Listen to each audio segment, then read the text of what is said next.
Namo tassa bhagavato arahato sama sambuddhassa. Namo tassa bhagavato arahato sama sambuddhassa.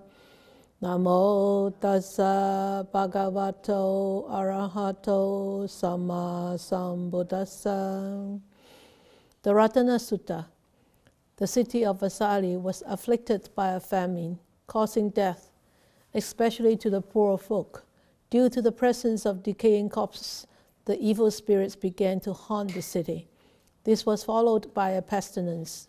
Plagued by these three fears of famine, non-human beings, and pestilence, the citizens sought the help of the Buddha, who was then living at Rajagaha. Followed by the large number of monks, including the Venerable Ananda, his attendant disciple, the Buddha came to the city of Vesali. With the arrival of the Master, there were torrential rains which swept away the putrefying corpses. The atmosphere became purified. The city was clean.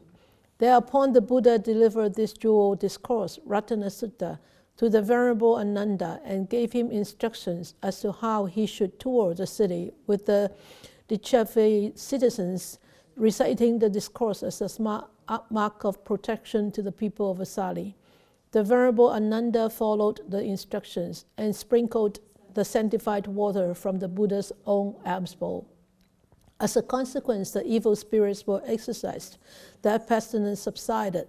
Thereafter, the Venerable Ananda returned with the citizens of Vesali to the public hall where the Buddha and his disciples had assembled awaiting his arrival. There, the Buddha recited the same jewel discourse to the gathering.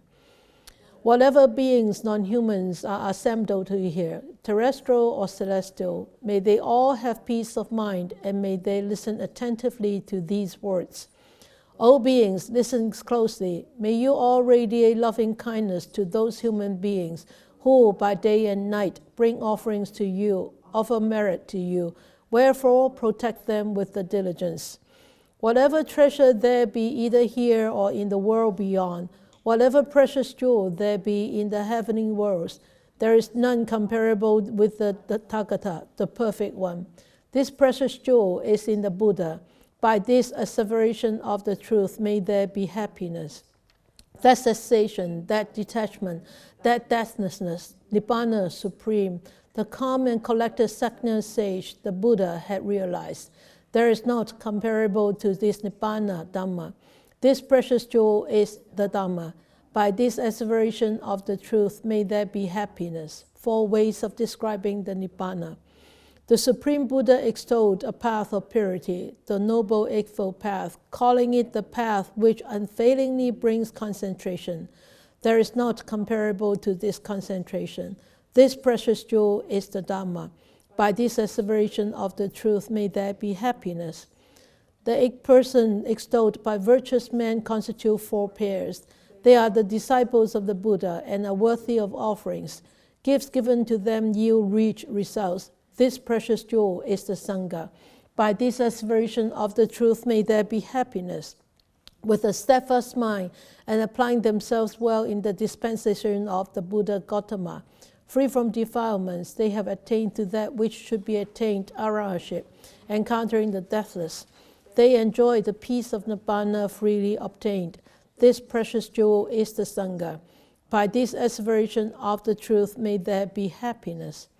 As a post deep planted in the earth stands unshaken by the winds from the 4 quarters, so too I declare is the righteous man who comprehends with wisdom the noble truths.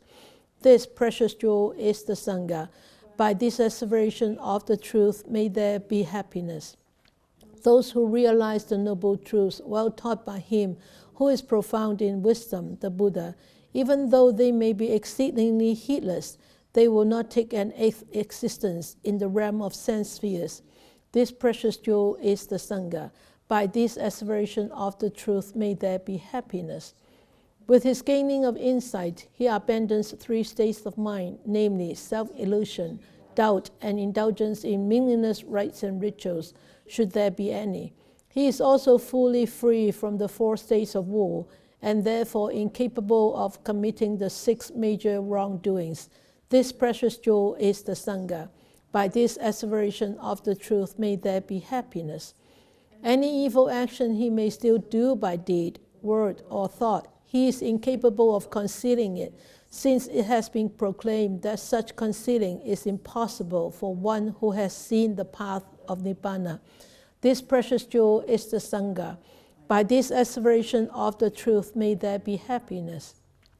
As the woodland groves, though in the early heat of the summer month, are crowned with blossoming flowers, even so is the sublime Dhamma leading to the calm of Nibbana, which is taught by the Buddha for the highest good. This precious jewel is the Buddha. By this asseveration of the truth, may there be happiness. The Peerless Excellent One, the Buddha, the knower of Nibbana, the giver of Nibbana, the bringer of the Noble Path, taught the excellent Dhamma. This precious jewel is the Buddha. By this asseveration of the truth, may there be happiness. Their past karma is spent, their new karma no more arises. Their mind to future becoming is unattached. Their germ of rebirth consciousness has died. They have no more desire for reliving. Those wise men fade out of existence as the flame of this lamp which had just faded away. This precious jewel is the Sangha. By this asseveration of the truth, may there be happiness. Whatever beings, non-humans, are assembled here, terrestrial or celestial, come let us salute the Buddha, the Tathagata, the Perfect One, honored by gods and men. May there be happiness. Whatever beings are assembled here, terrestrial or celestial, come let us salute the perfect Dhamma, honored by God and man. May there be happiness. Whatever beings are assembled here, terrestrial or celestial, come let us salute the perfect Sangha, honored by gods and men. May there be happiness. Ratana Sutta. The English name for Ratana Sutta is the Jewel Discourse. Ratana means jewel or gem, precious gem. So last week we were looking at 14. The past karma is spent, the new karma no more arises, their mind to future becoming is unattached, the germ of rebirth consciousness has died, they have no more desire for reliving.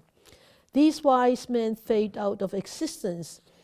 These wise men fade out of existence. These wise men means the arahants. Fade out of existence, that means they pass into Nibbana, or you can say they passed away in this lifetime into Nibbana. But I want to point out, which I did not point out last week, there are actually two aspects to Nibbana. Okay, so one aspect to Nibbana is Nibbana with residues, or residual Nibbana, but normally they call a Nibbana with residues. What does that mean? Is somebody attain Nibbana when they are still living in this human world or sensual world, and yet, in order to survive, the five aggregates have to be alive, right?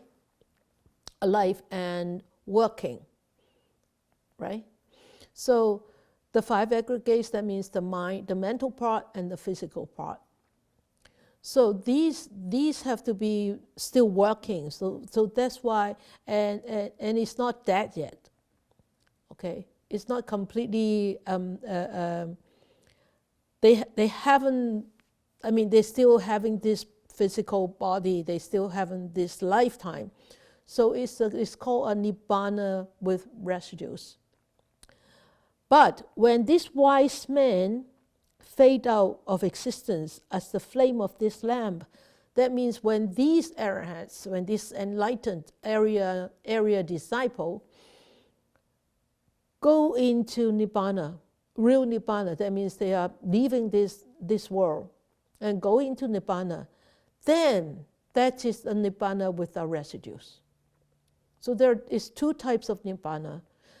At that time when they actually go into Nibbana, that means leaving this body, leaving this life, this existence, the 5 aggregates are completely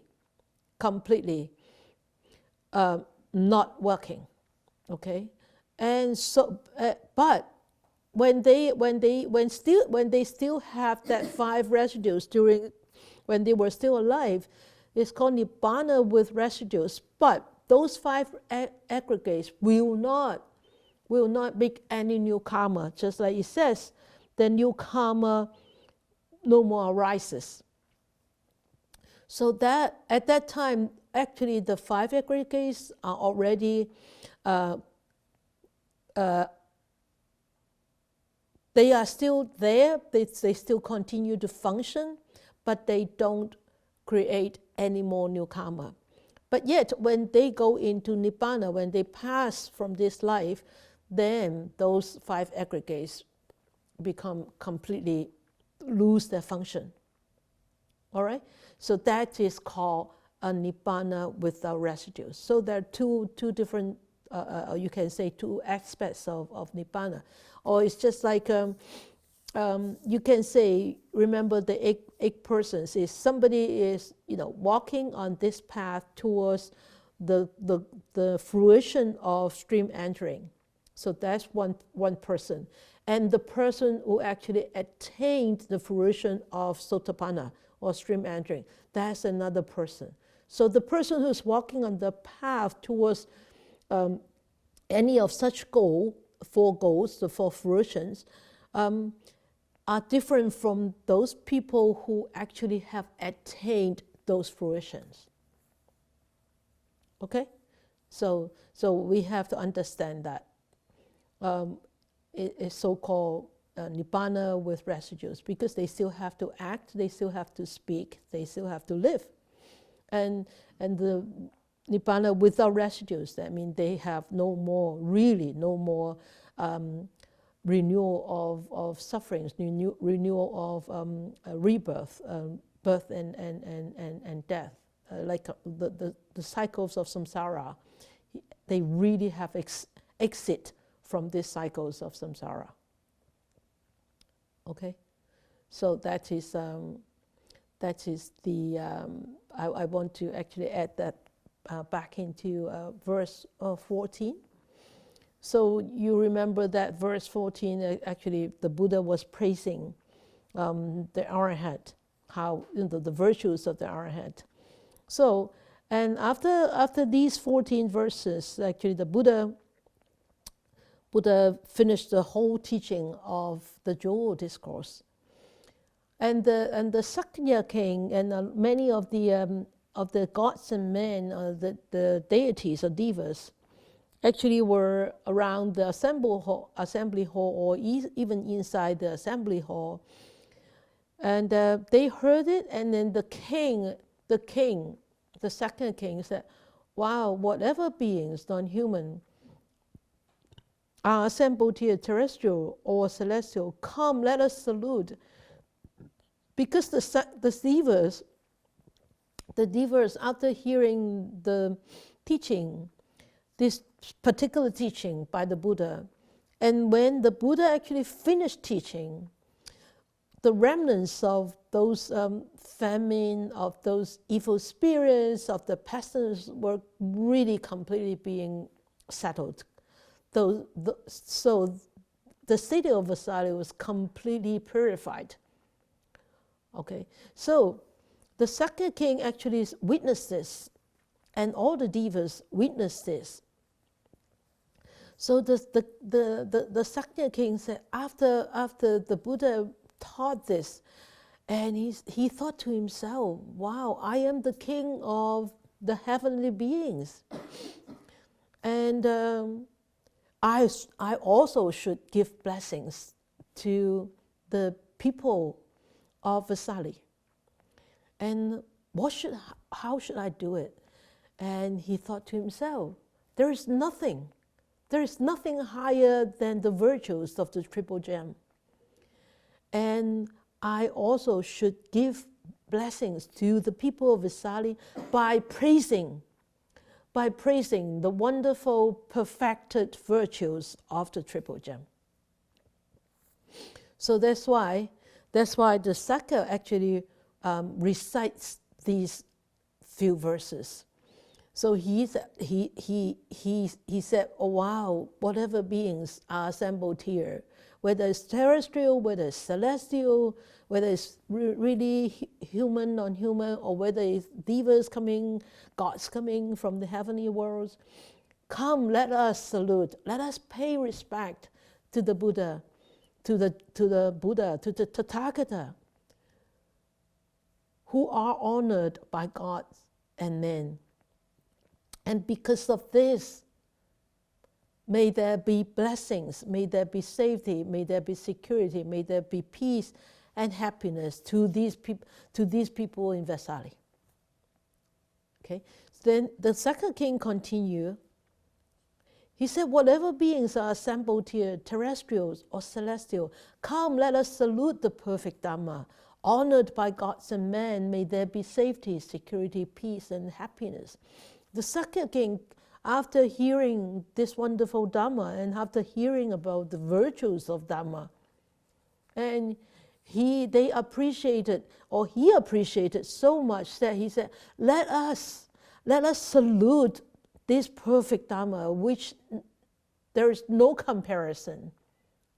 Nothing in this world can compare to this beautiful Dhamma, to this perfected Dhamma. And let us salute this. And so may this salutation bring such blessings which are shared to all the people in Vesali. May they be safe, may they be secure, may they be happy, may they be peaceful. And then he continued, he said, whatever beings are assembled here, terrestrial or celestial, come, let us salute the perfect Sangha. So, we will go through this later on. The perfect Sangha. We know so many verses are talking about the virtues of the Sangha. And let us, they are honored by gods and men, and let us salute to them. And may our salutation bring these blessings to these people in Vesali. May they be safe, secure, and peace and be peaceful and be happy. After the king of Sakya, or after the king of the heavenly existence, recited these few verses, and this whole area became even so clean and so peaceful. And and then these heavenly beings actually went to take refuge with the Buddha. And afterwards, the king said that, well, Buddha, we have to take leave from you now. So they left. After they took refuge, and they left. And then the Buddha actually stayed in Vesali for a few more days, for 7 more days. And every day he kept reciting the Ratana Sutta with all the people in Vesali. And then after that he left. He left and he went back. He went back. Remember, when we started, what did the king say to him? When the king actually sent him to Vesali, what did the king say to him? Can you recall?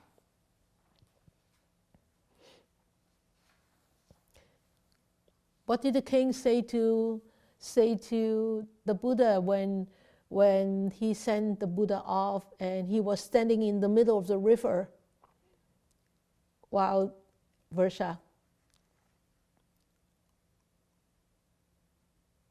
Was it,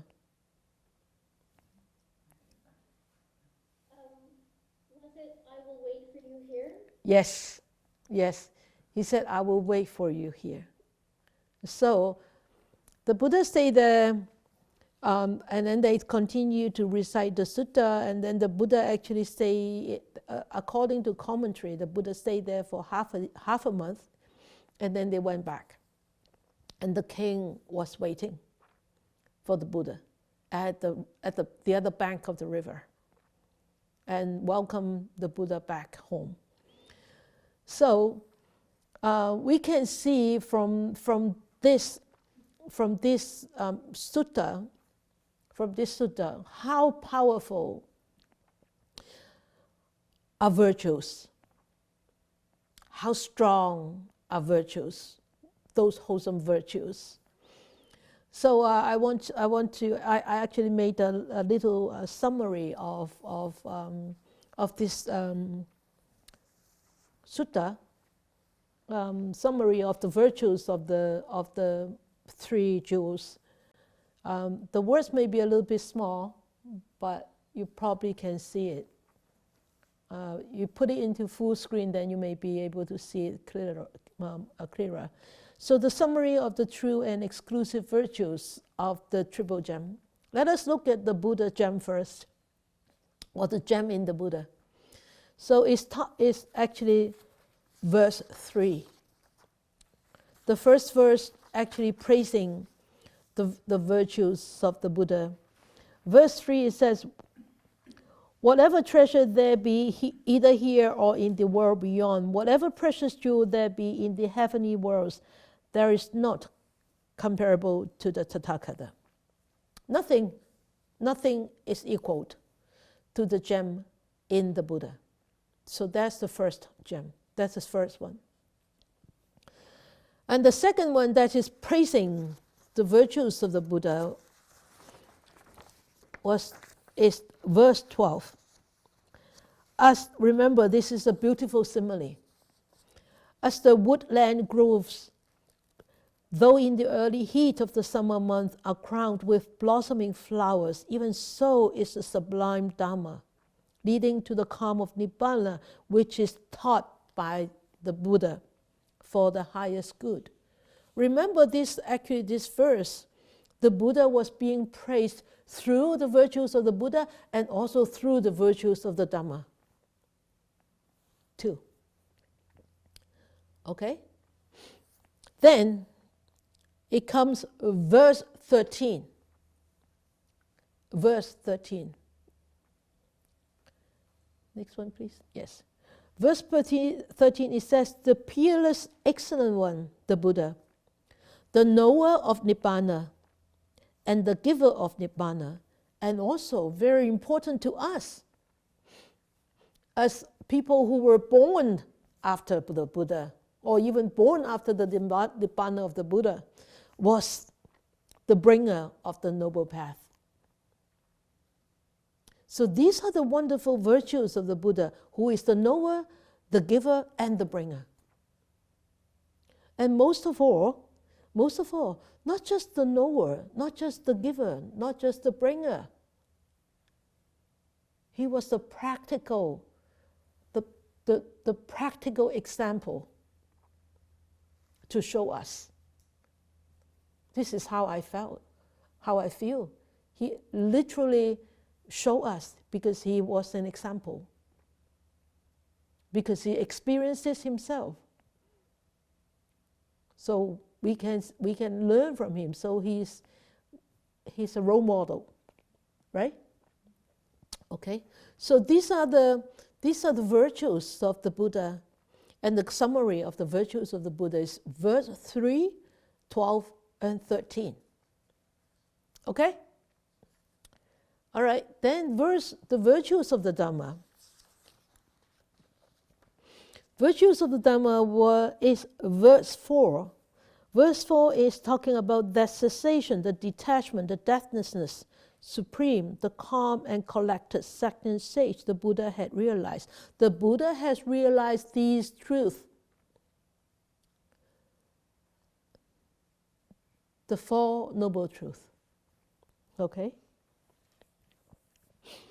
The arising of sufferings, the causes of suffering, and the most of all is the path leading to the cessation of sufferings.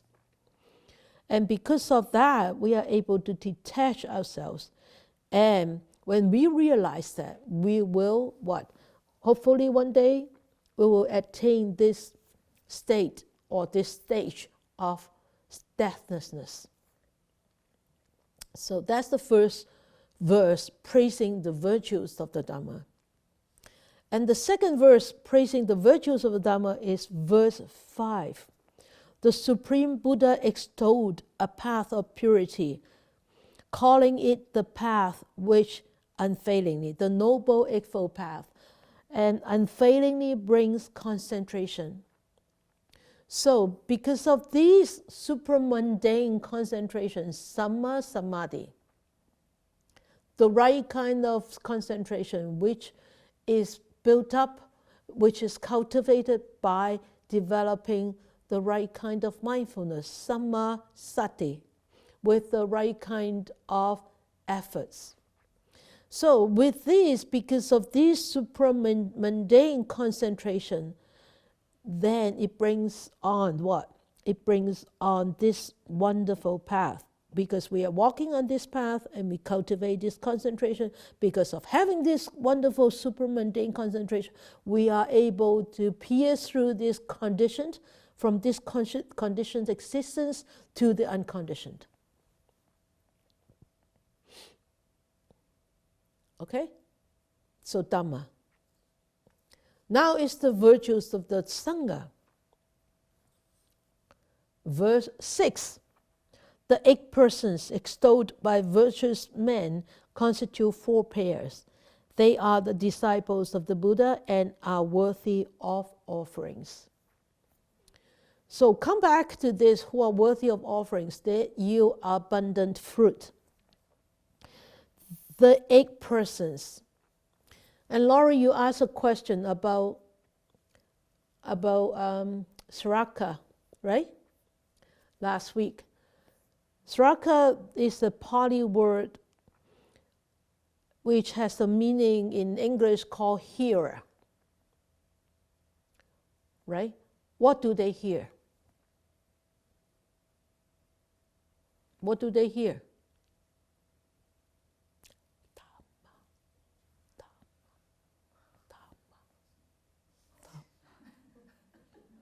Dhamma. Yeah. What do they hear? Dhamma. So anybody who hears the words of the Dhamma, who hears Dhamma and choose to walk on this path, and aiming that towards to the fruition, to the goal of fruition, then that is called as Sraka.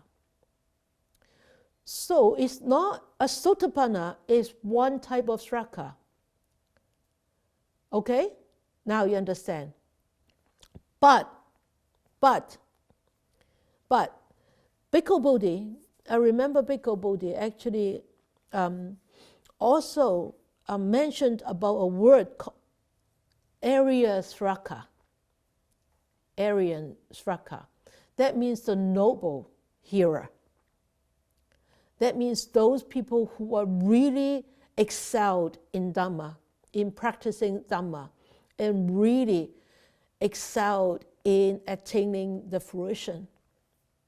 So we could be called Sraka.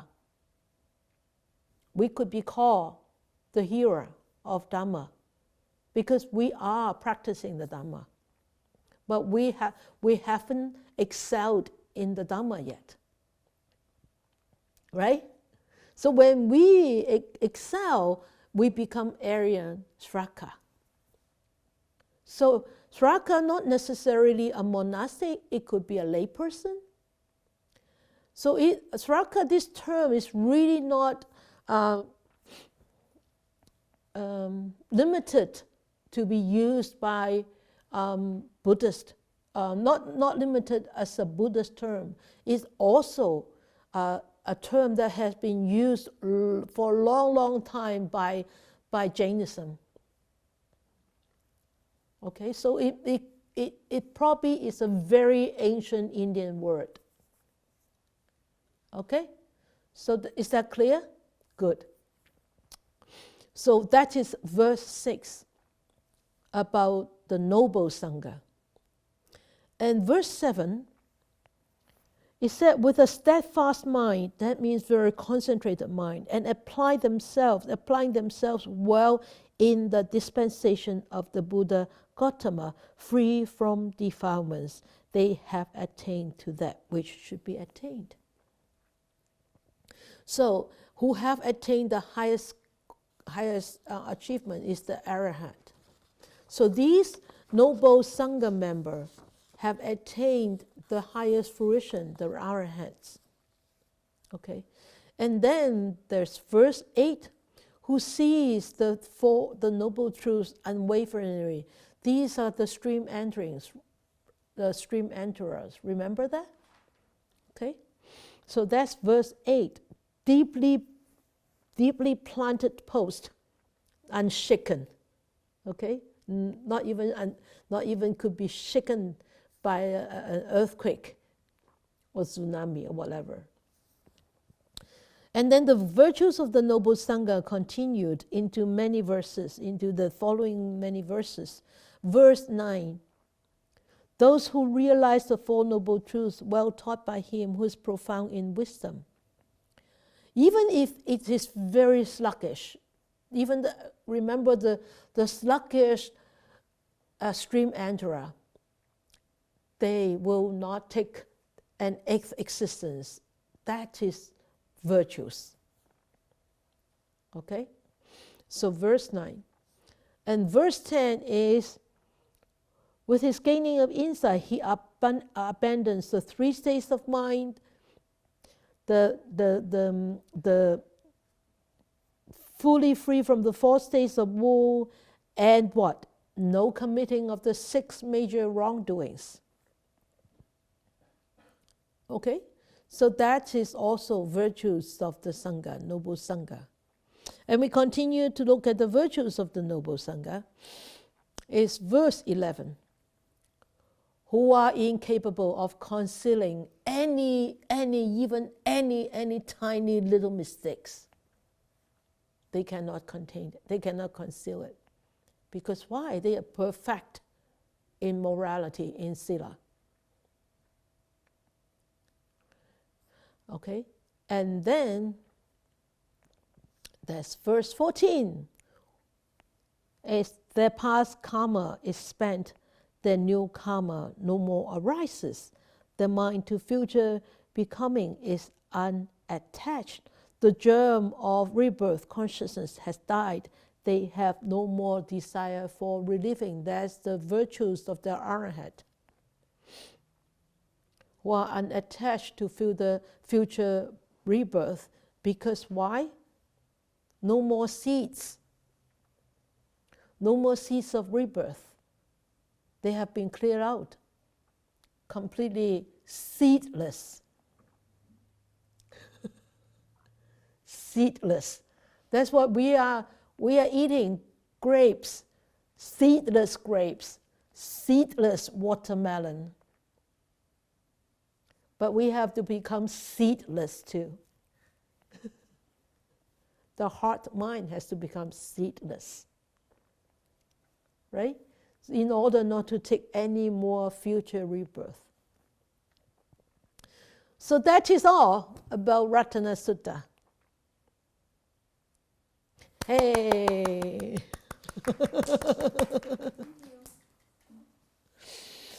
Good?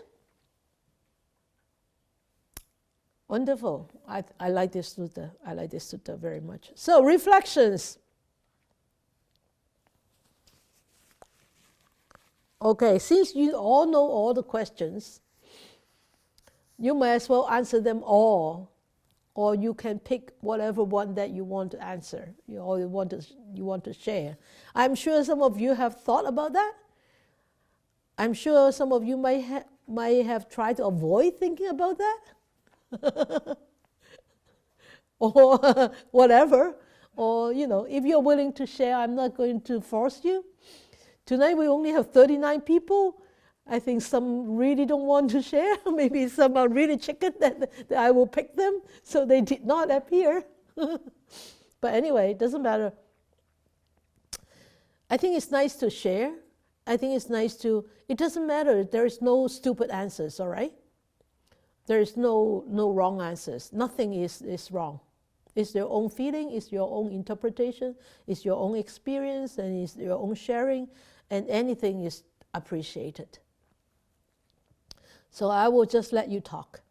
So first reflection is, which verse inspires you most and why? Have your faith, sattha, in the virtues of the Triple Gem become stronger? How would the strength that you have developed and get stronger help you on the path? And do you think that by this asseveration of the truth, that will really bring safety, security, peace, and happiness, and why?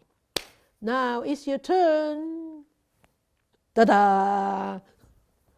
Or you want to say, dang, dang, dang, dang. Okay, who is the brave one? Mali. And then Mark the next one. Mali, the autista. Yes. Can you hear me? Yes, very clear. Okay. So I picked verse 12. Okay. As the one which inspires Yeah, me the most. the simile, yes. Yes, the reason Yeah. is I've been paying a lot of attention to similes used by Buddha. Mm-hmm. And in this teaching, it's not just profound, but it's also very beautiful. Yes. It's like a poem. The verse gives a direct and a visual comparison. Yes. And it says, Buddha is, how does it go? I wrote it down here. Oh, Buddha's teaching expounded by Buddha is glorious and beautiful, and compared to a woodland grove with blossomed treetops in the first month of the summer season. Mm-hmm. So it's almost like a poem when you compare it. Yeah. It's like a picture right in front of you. Yeah, it's a visual, yes. Yes. Feel really Yeah, happy great. when I see that. Great. So that's why I like it. Mm-hmm. You want me to answer the other questions too? Yeah, fast is, yeah, just brief and fast. If you have. The second one was, have you faith in the virtues of the Triple Gem? Have your faith in the virtues of the Triple Gem become stronger? Yes. I would say I always have had confidence in as a Buddhist by birth. Yes. But studying this sutta with you in detail has brought a lot of meaning and understanding. Mm-hmm. So thank you for that. Yeah. Not just blind so recitation, right? Yes, that's Yes. what we used to do, and now I can understand it, and I see the power. Yes. Feel the power of the verses. Yeah. Third one, how would that strength help me on this path? I think it's peaceful coexistence, and also goodwill towards each other, especially right now with so much turmoil. Yes. I think this kind of thing really help try to be kind to each other. Yes. And the last one, do you think that by the asseveration of the truth will really bring safety, security, peace, and happiness? Why? I think the power of truth that the Buddha is invoking in this sutta, that would be something that I think I would like to see moving forward. And invoke the blessings on others. Yes. Good. Thank you. Well, maybe I will do that next thing because. Okay. All right. So. You can just pick one question. Just pick one question to answer. That's right. Yeah, I'm going to answer the number one. Okay. Which verse inspires you most and why? Okay. So I picked the verse number 7. Number 7. Because, number 7. With a steadfast mind, Steadfast mind, that means you are committed to free yourself from defilement. Yeah, yeah. Right? A strong So determination. Yeah. that's a commitment. And also, it also says that this defilement, it causes harm to you and others, Yes, right? yes, yes. So attempt to free oneself from this, with steadfast mind, that means, you have a continuous attention to achieve a certain goal. Yeah, yeah. Bring, Yeah, yeah, that's all I had to say. yeah. Bring well-being to yourself. Bring well-being to others. Others, yeah. Yeah.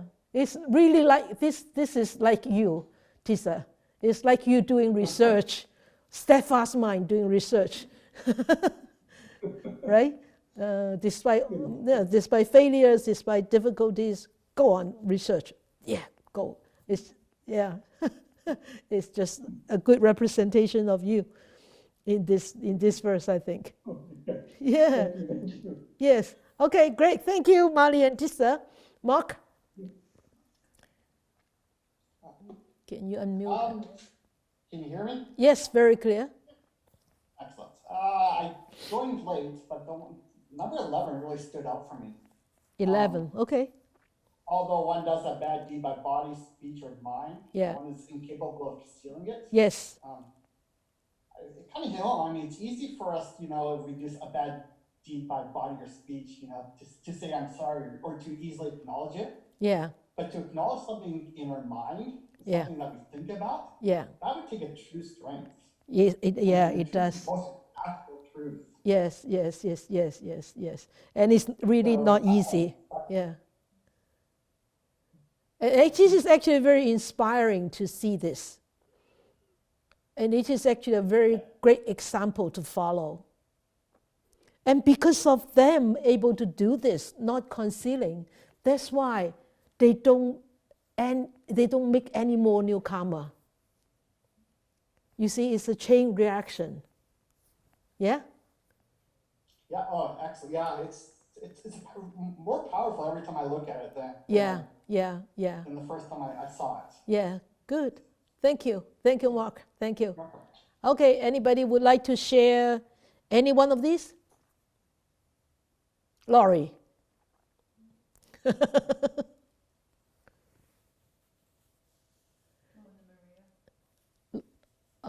Okay, then Maria. Okay, Laurie. Okay. Yeah. Yes. Yes. To just choose one. Or if you can be brief, you can choose 4. Yeah. Well, I tried to choose one verse that inspired me the most, and I ended up deciding that it was all 7 of the Sangha verses. Oh. Because I started to realize as the weeks went on and I started to learn more and more. Yes. And reflect more and more on the Sangha and what it meant to the teachings right from the beginning, surviving and being propagated today. Mm-hmm. Without the Sangha, I'm pretty much lost. I rely on the Sangha to inspire me and to teach me and to guide me. Yeah. And so all of the Sangha verses inspire have been you. very important to me as I've been studying this. Yeah. And we fortunate to have a Sangha in Chilliwack.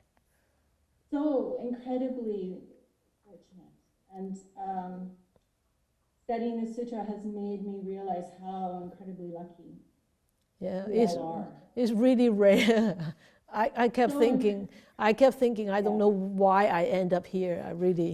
I just don't know. It's so difficult. Yeah. It's so difficult. Yes.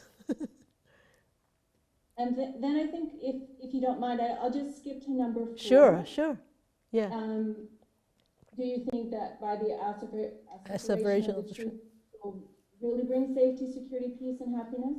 Yes, I do. And I can say from personal experience that as I have been reading this and reciting it and now chanting it, and I'm trying to commit it to memory now, the deeper I go into it every day, Yeah.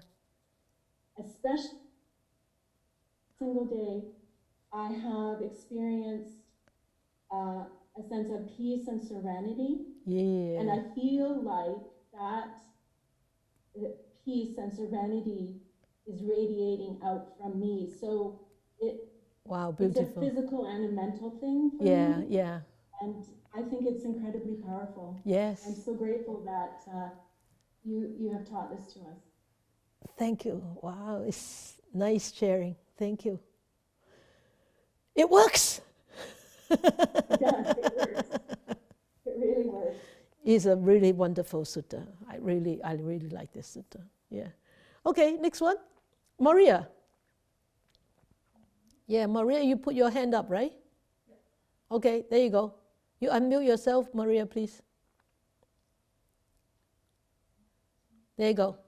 Am I there? Yeah. Okay. I did answer all four as well, but I'm going to, just for the time, I'm going to do answer 3 and 4. Okay. Okay? Yeah. How would the strength help Yep. on this path? I think there's strength in the knowledge that, I think there's always strength in knowledge. And with that knowledge comes faith. And each time that we remember to apply this knowledge in the goings-on in our own daily life, what we see going on in the world today, it's just very helpful.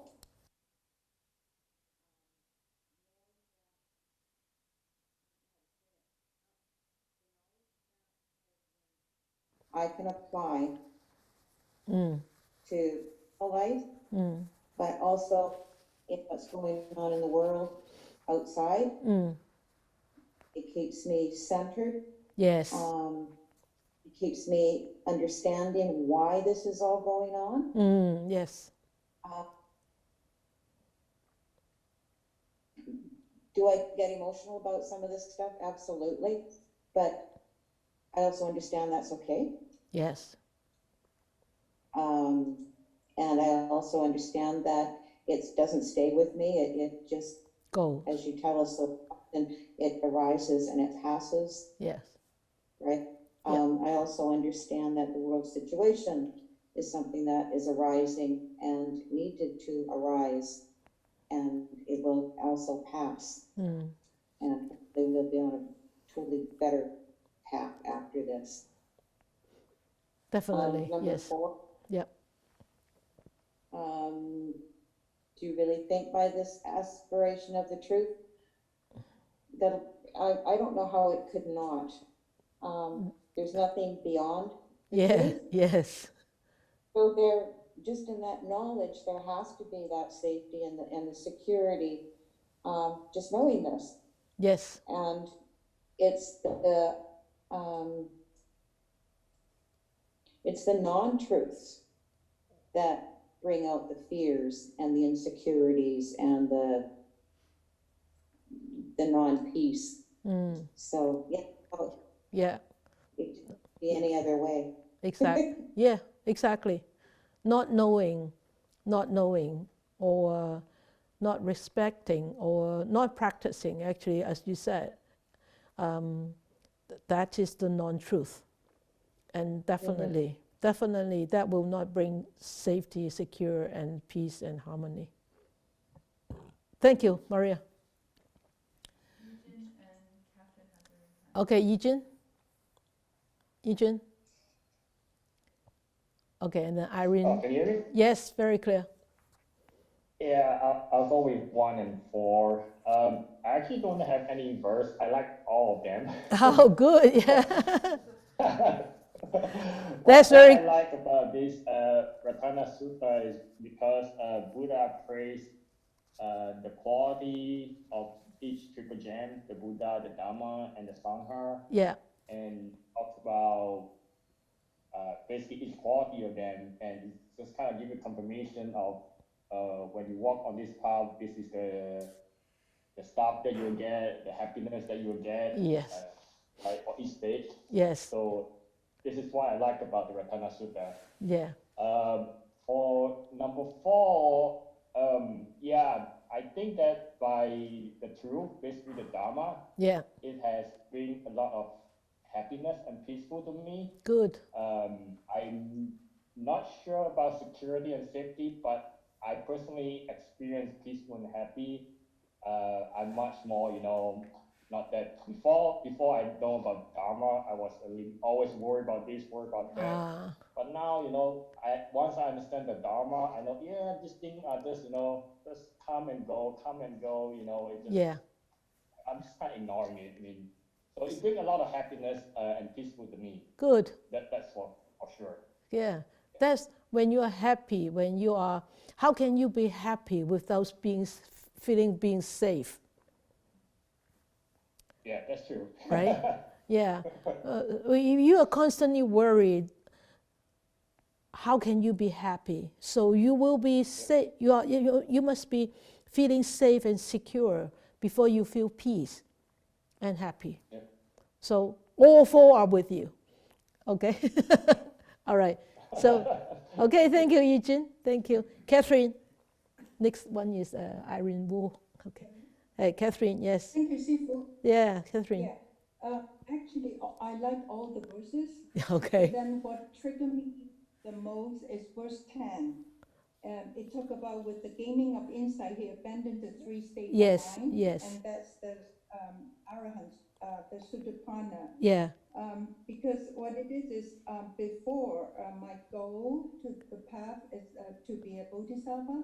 But then the thing is, in order to achieve the goal of bodhisattva, we still have to accomplish those first, yes. path of arahantship. Yes. And then this verses just brighten me up so that I know, by abandoning the three state of mind, and also that way I'm free from the fourth state of wound, and then yes. I will not be committing the six major wrongdoing. Yeah. That way I feel like you're already. The path of Dhamma is not too far approaching. Good. Yeah. Good. To be more confident. Yeah. Very optimistic. Good. Yeah. Well done. Yeah. Okay. And then also the asseveration of truth. Last one. Yeah. Do you think it would bring me safety, the security and happiness? Yeah. I think it do, because every day I try to read it once, and also I have an intention of trying to memorize it. Not too much just in memorizing the verses, the words. But the thing is, now I'm beginning to understand it. Yes. And try to analyze it and think about it. Yeah. And I find out that there's so much,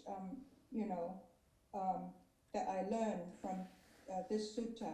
Yeah. And then the thing is, I have to gradually do accordingly. Good. So it's really a blessing, and all this virtue.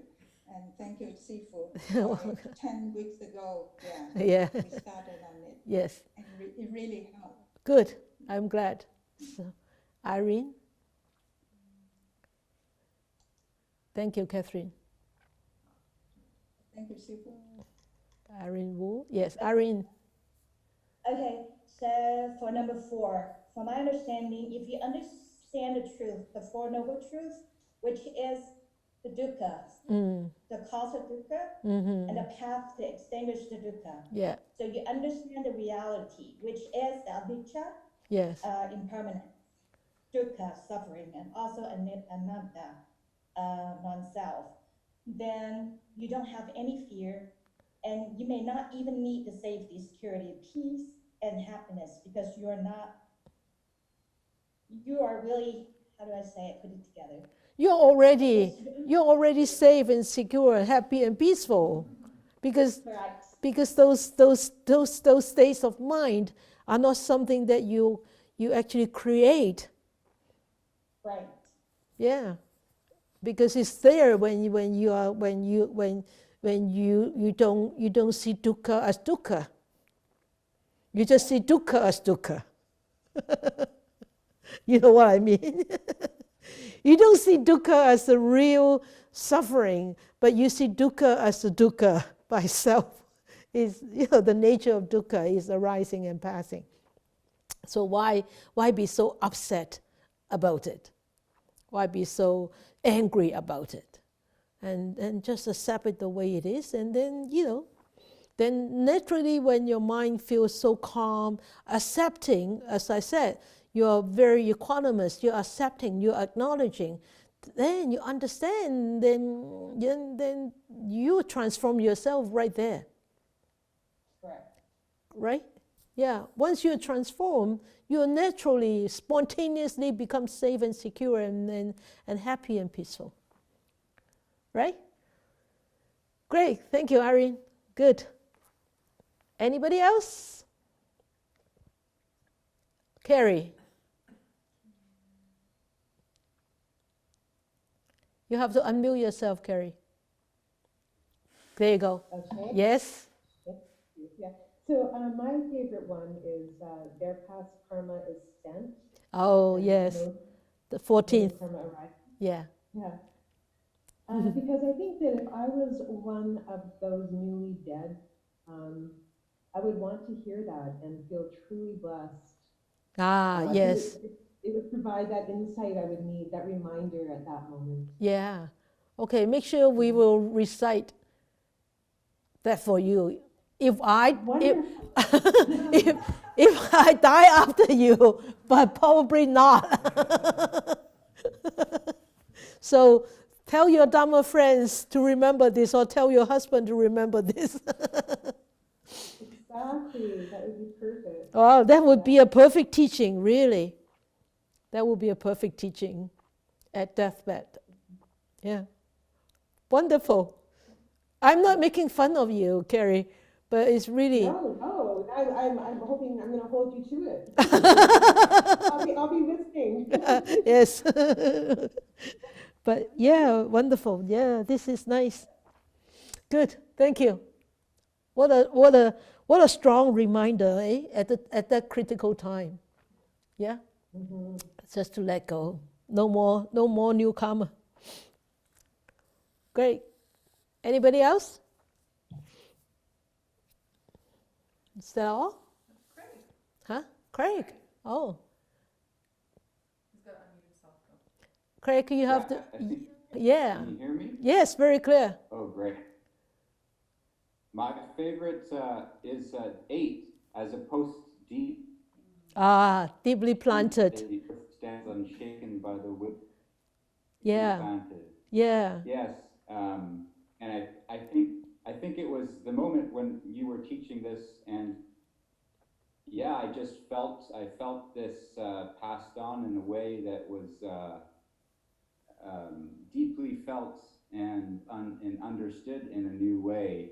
That so much of what we and as we walk on this path is unseen somehow, but is known in this way. And yes. So yeah, and it's just I feel so grateful for these Tuesdays, and that this knowledge is shared in a way that feels very applicable and real to life right now. Yeah. Isn't it? I mean the world now is just like those winds, isn't it? The wind of hatred, the wind of anger, the wind of sadness, the wind of exclusiveness. So it's really constantly blowing and blowing onto us all the time. And if we have this Dhamma and deeply grounded in the Dhamma, we're not going to be shaken by it. Thank you for sharing, Craig. Yes. Wonderful. Yeah. Yeah.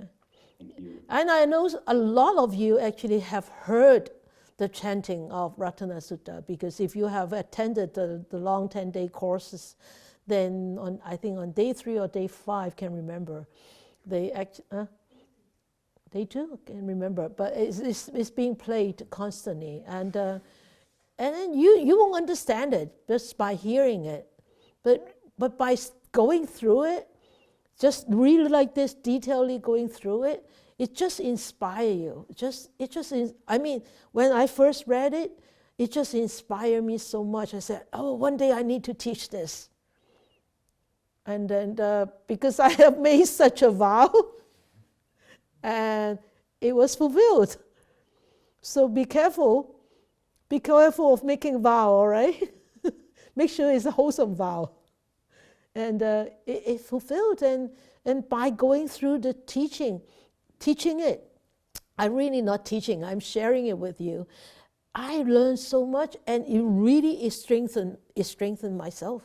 It has really strengthened myself. It has supported me through these past 10 weeks, and it has really inspired me and really opening up, another layer of awareness, and you can call it knowledge or you can call it whatever. It really is just amazing. Yeah. So anybody from here? You, Paul? We need to give you a microphone so that everybody can hear. It's all set here. Microphone, yes. Testing. Can you hear Paul? Can you hear him? Yes. You have to put the mic closer to you. I think with the situation in the world, the mindset that we're all experiencing, it was with your wisdom to pick this sutta that perfectly fit in. Yeah. I think with what's going on. Yeah. I also think the mindset we're in, we're really maybe one more step to really understanding, what it's all about. Yeah. And we hear the words and we understand, but I think all in a little way, we've also experienced this sutta. Yes. In maybe ways that we don't have the words for. Exactly. It's really, sometimes you really have no words for it. It cannot be expressed through words. Words are just too limited. Yeah. Wonderful. Great. Anybody else?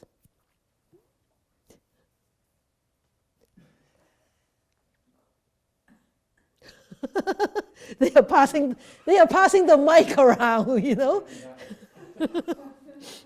Okay, Kwok. Put the mic closer to you.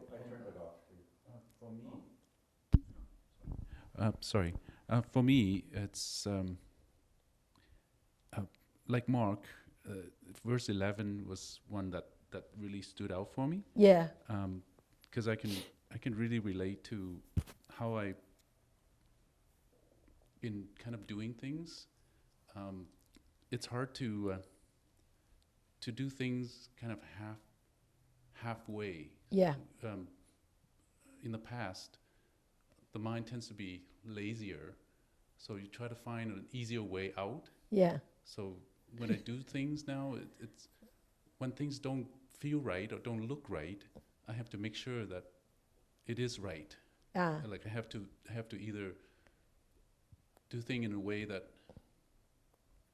I feel that it's the correct way of doing things, and not just kind of do things halfway and let it go and just assume that nobody really cares or nobody sees it. Nobody notices. So, but the mind keeps noticing it. Yeah. Like there's it's like a guilt feeling. Yeah. So this I think that verse 11 for me was really standing out. Yeah, it stood out. Okay, for me. good. Thank you. So, Eva? These are all the backstage people that you don't see. They are responsible for the live stream with Zoom and Facebook. So, thank you. Take off your mask, please. Oh, sorry.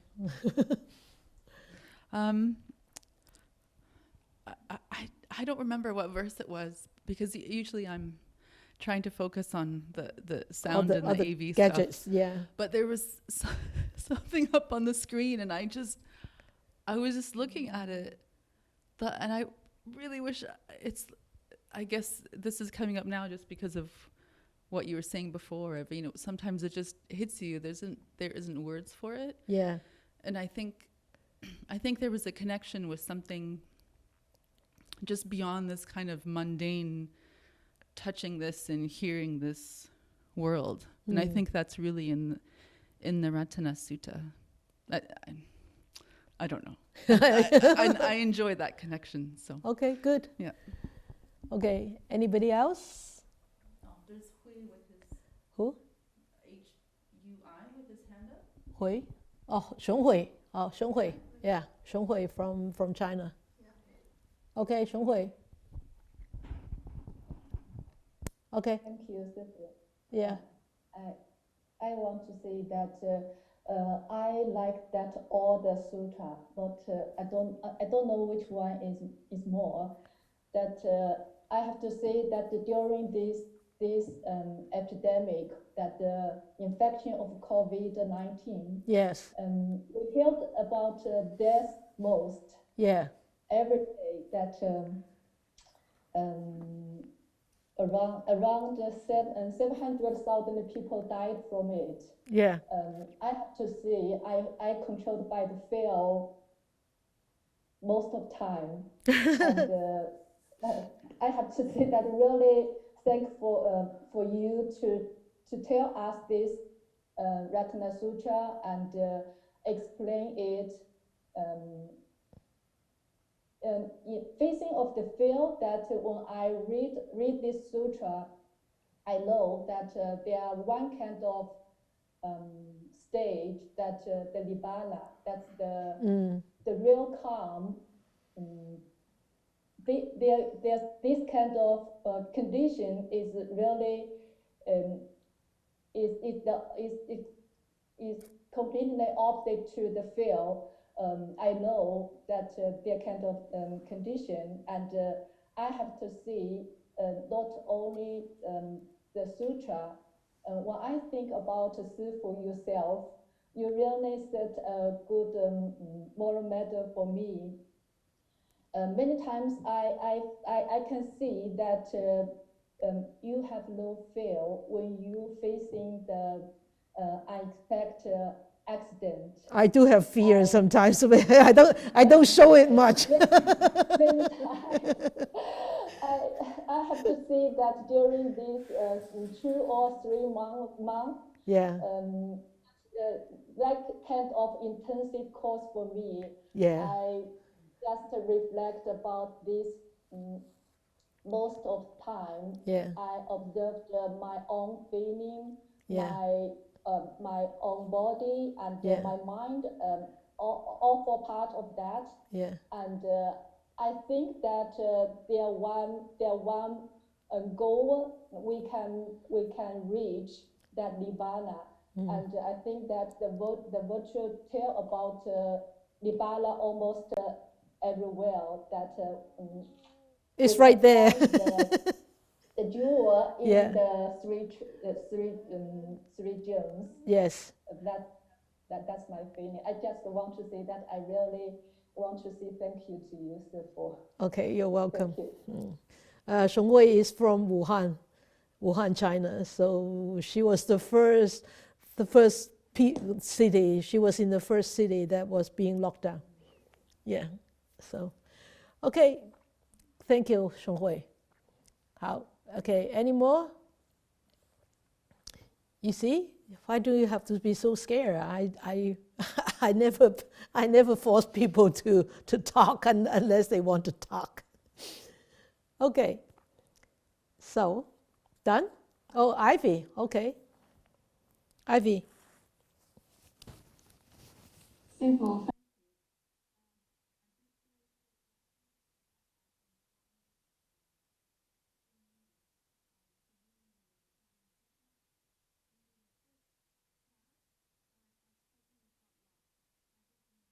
What is it? What you're talking about?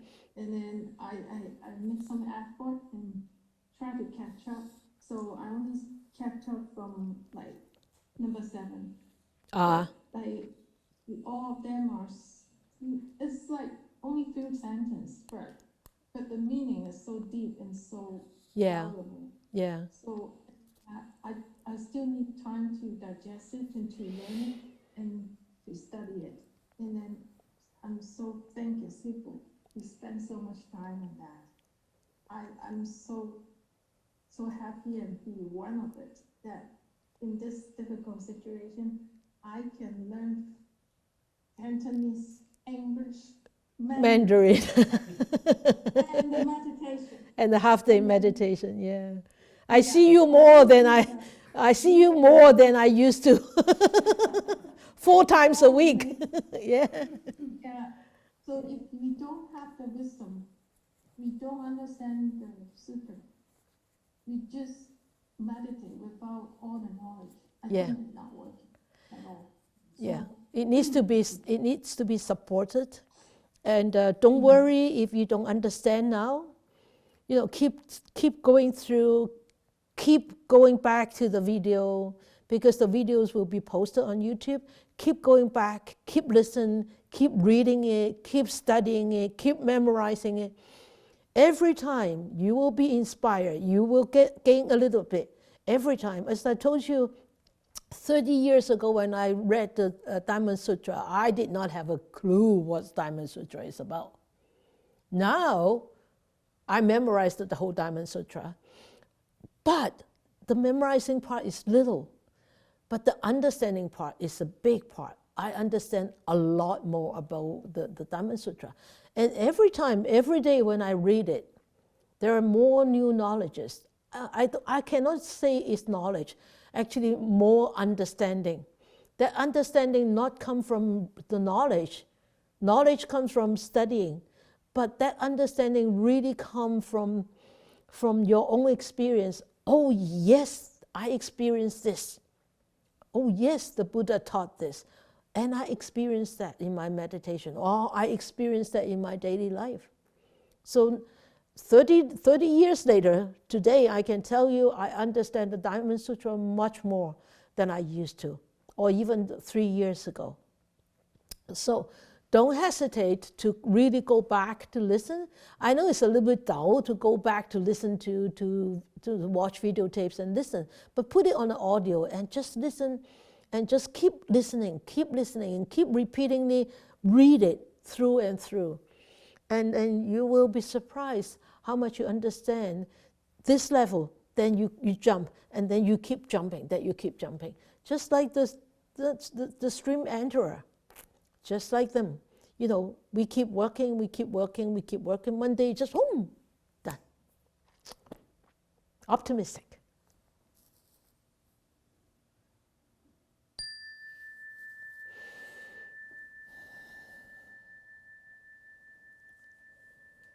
May these blessings extend to all, that we with all the other living beings together will attain the Buddha way. May we wish more and more people will encounter the words of the Buddha, the wise words of the Buddha. Study them, understand them, practice them, and implement them into their lives, and help themselves to liberate themselves from all the sufferings, from all the entanglements, and be truly, ultimately free, happy, and peaceful.